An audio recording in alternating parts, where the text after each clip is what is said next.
खबर शामिल करते हैं फैसलाबाद से। फैसलाबाद में भी मुहर्रम उल हराम में अमन व अमान की सूरत हाल को बरकरार रखने के लिए जिले पुलिस और रेंजर्स का मुश्तरका फ्लैग मार्च।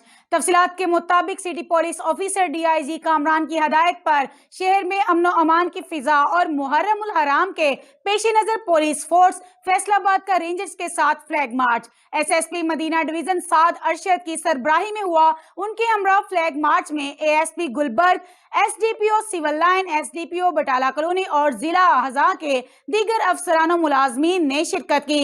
मजीद आपको बताते चले कि मुहर्रम उल हराम के हवाले से एसएसपी मदीना डिवीजन साद अरशद ने मीडिया से गुफ्तगू करते हुए बताया, जी आज का फ्लैग मार्च अभी कल चूँकि 7 मुहर्रम उल हराम है और 7 मुहर्रम उल हराम को भी हमारे यहाँ बड़े प्रोसेशंस हैं। इसके बाद 9-10 मुहर्रम उल हराम के लिए हम तैयारी कर रहे हैं। तो आज हम फ्लैग मार्च ही कर रहे हैं ताकि अमन व अमान को यकीनी बनाया जा सके।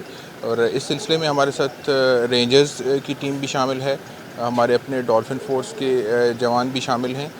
इसके साथ हमारे तकरीबन तमाम ऑफिसर्स, डिवीजनल एसपीज़ और डीएसपीज़ वो भी हमारे साथ शामिल हैं।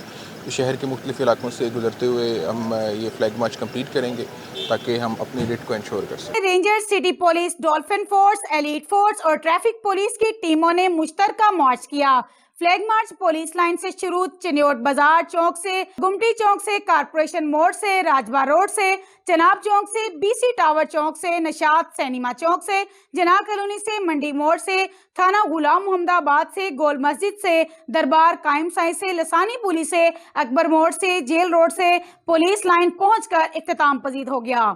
फ्लैग मार्च का मकसद मुहर्रम उल हराम में अमन व अमान की सूरत हाल को बरकरार रखना और अवाम को तहफ़्फ़ुज़ का एहसास दिलाना है। मज़ीद ऐसी खबरों से बाखबर रहने के लिए देखते रहिएगा चैनल 1/1 न्यूज़ HD।